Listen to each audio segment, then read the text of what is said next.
So there's nothing more sacred than the right to choose, right? I mean, in our culture, what do people value more highly than the right to choose as we want to choose?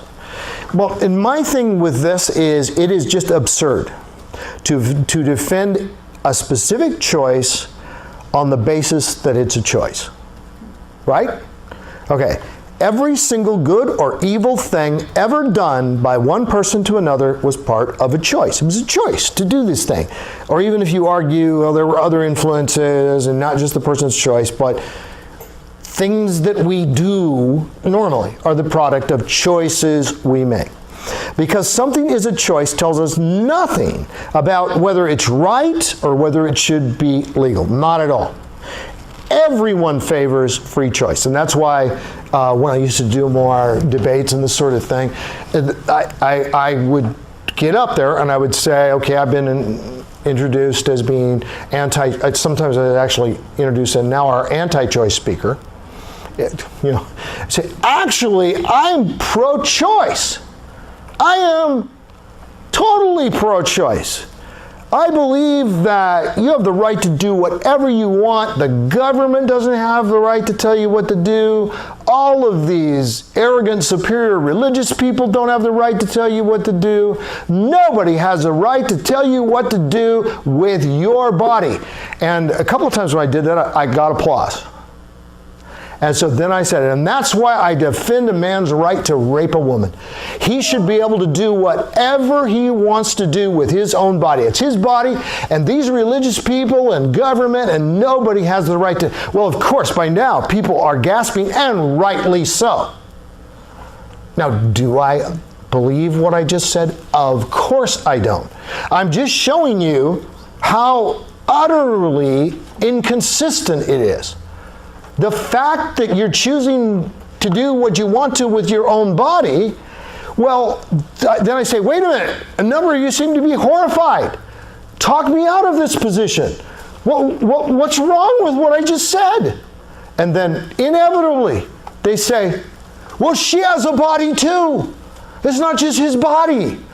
Oh, I get it. So, if I can demonstrate to you that the pregnant woman and her choice to have an abortion doesn't just affect her body, but affects another person's body, then that would change the whole thing, right? Except now they know where we're going. And so, no, I'm not going to agree with that, except they've just made that point. So everyone favors free choice in religion, politics, lifestyle, even when we disagree, 1,000 matters of personal preference that harm no one else. So Chris and I were at dinner at what we thought was an Italian place, and we found out it's an Italian and it's a Mexican place. So you have your choice. And you know what? If you like Mexican food, if you like Chinese food, if you like Thai food, if you like whatever, is there any of us that don't, I mean, that's not this particular cuisine is not my favorite. But does any of us like crusade and try to stop people from eating what they like to eat? I mean, maybe vegetarians. I'm from Oregon, okay. So, yeah, so there people can get pretty, but that's pretty selective because that's meat and that's animals. And I'll stop there. But anyway, so, but we recognize the choices. So for us to be called anti-choice, for me to be called anti-choice is utterly ludicrous. Because we're all anti-choice about some things, and we're all pro-choice about the great majority of things. Do you know of anyone that's an exception for? For instance, are you pro-choice about murder, rape, kidnapping, armed robbery, and child abuse? I mean, it's like if I'm speaking to a group of pro-choice people, they've labeled them. This is their identity. They're pro-choice. Then I say, all right, you pro-choice people, are you pro-choice about murder, rape, kidnapping, armed robbery, child abuse, and you could just go on and on. Raise your hand if you are. Okay. But I thought you were pro-choice. Why would you call yourself pro-choice if you're not pro-choice? Well, you're pro-choice about a specific thing. Now let's talk about what that thing is. Abortion. So let's just get rid of all the rhetoric about choice in general, and let's talk about this specific choice related to abortion. So any law that prohibits the victimization of another person is by nature a just law. So we'll go on after the break with a woman's rights and choices. But does that make sense in terms of choice and how choice deflects your attention from the thing itself when it comes to abortion?